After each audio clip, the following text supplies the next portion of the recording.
Wow, Spencer. That's hey, right. That's how you say it. Bro? That's how you say it right there. I really appreciate you. I just met you through Iris G. Check them out. And welcome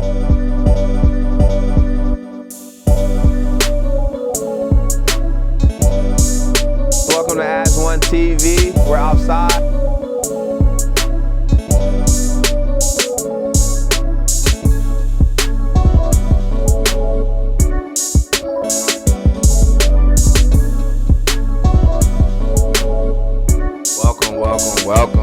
Welcome to AS1ONE. Your story touched me because I'm literally thinking about moving back to Chicago. I was like, man, like my lease is up in October, and your story just inspired me. So I'm just saying, like, I'm not struggling or anything like that. It's just, I don't know, just something about, I don't know, just the unknown. It's like you just don't know. Like, I want you to go back and talk about your experience. Like, you're so transparent, so that's what I'm trying to do. But it's like, I'm thinking about family. I'm not there for them. It's like, if I go back home, I could share the knowledge I have. Because I have some people, my brother, people in the church that's going through some situations, and it's like, I don't know how to help them. The only thing I know is to just be present. Like, what can we do as HBCU grads? I mean, sometimes that's all you can do. Like, because everybody's literally going through something. Like, it's nobody that has a perfect life, and if they do, share the damn secret. But I would say, like I said, like, I had the toughest financial struggle I ever had over the past 3 years, and I couldn't do anything to help my friends, and they were helping me, but they were all still going through things. Like, I got friends that bought houses and had kids. I had friends that lost their parents. I had friends that lost everything they had, and they were still like, if I got $40, I got $20 to give you to get something to eat. And it was just like, I think HBCU builds that community. Like, a lot of my friends, I've known them since college, or I met Iris when I was like 16 or 15 or something. Yeah, right. We worked at the same hotel, and then I met my other friends from here. I've known them since I was like 8 or so. And my HBCU friends were like the first people that knew I was going through it, because they were just like, because, you know, you grow up with people, and then you go to college and you grow up with new people. Because you're always changing, you're always evolving. And my friends because even when we first graduated, because you think, the people that didn't go to college, let me tell you something, people that didn't go to college and they making money, you lucky bastards. Y'all really. No student loans, yeah. Y'all really know how to do it. They got that little IT certification and y'all just ran it up. They need to teach that in school, to be honest. Yeah. Because I went to school for mass communications. I went to school to learn how to talk. That was the dumbest shit I ever did. But those people, they would be like, I will say, communications, you had to talk. I didn't have no voice when I was going through it. I couldn't say nothing. I would get on FaceTime with people and they'd be like, you look like a sad dog. Yeah. I am really sad, and I don't feel comfortable telling y'all about it. But those people that I went to school with, that saw me going through it, were the first ones to be like, what do you need? What can I help? How can I help? I don't got much, but I can do this. Because at a HBCU, they always say, like, HBCUs, y'all become like a family. Some of y'all's cousins I never talked to. we might be familiar, but we not family. But the ones that I do consider family really showed up as if they were my family through those times. Like you said, sometimes all you can do is be a support system by listening to somebody and giving advice, even if they need something besides that.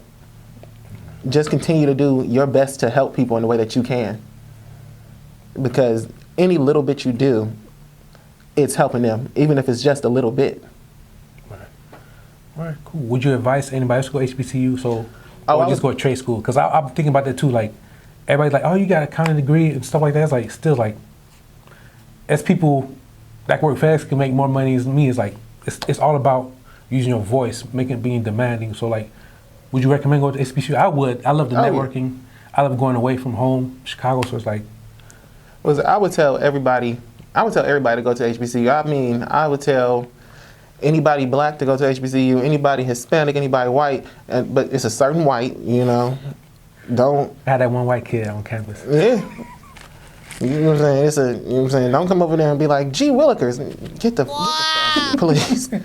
But and I ain't gonna lie, I tell people to apply for scholarships. I tell Hispanic people all the time, because I work in an environment with a lot of young people. and they'll be like, I don't know what school I want to go to.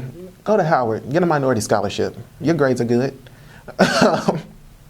But I would tell everybody to go to HBCU just because, like I said in another video, you know black people, but it's so many different types of black. The black story is not monolithic. It's not one experience for everybody. There are people that are so in touch with their roots that you end up finding yourself getting in touch with your roots. Like, I did a 23andMe because I had a friend that was just so happy to be Haitian. That's prideful Haitian, hey. And then, you know, and I feel like my mom and my dad, like my dad was a Black Panther. He started the Black Panther Party at his PWI in Bowling Green when he was in school. So my family has always been very pro-black. I'm surprised I was the first one out of my siblings to go to HBCU. But I would tell everybody to go to HBCU. I would tell everybody to go there, even if you go for 1 year. If you go to trade school and you done use your trade all summer and you done saved up some money, pay for a semester out of pocket and see how it is. And then see if you want to go back. And then if you need to FAFSA, do it. But if you're able to make enough to cover your tuition in one summer, just every summer go home, grind, and then go back to your school, do the networking, learn what you can learn, utilize what you can utilize. And this is the time to do it. Like, do it while you're young. Do it while you in your teens and in your 20s and even in your 30s. Do it while you got the energy to get up and do it. Even in your 30s, like, I'm still uncertainty. It's like, people think you know so much with much knowledge, much sorrow and stuff like that. It's true. It's like we all human, but it's like the pedal stuff, like leaders stuff, like I can see right through them. It's like we're all the same.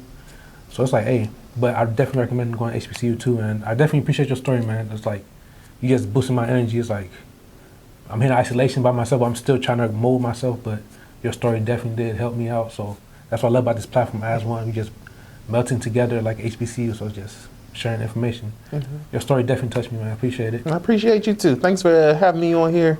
What else could I say about HBCUs real quick?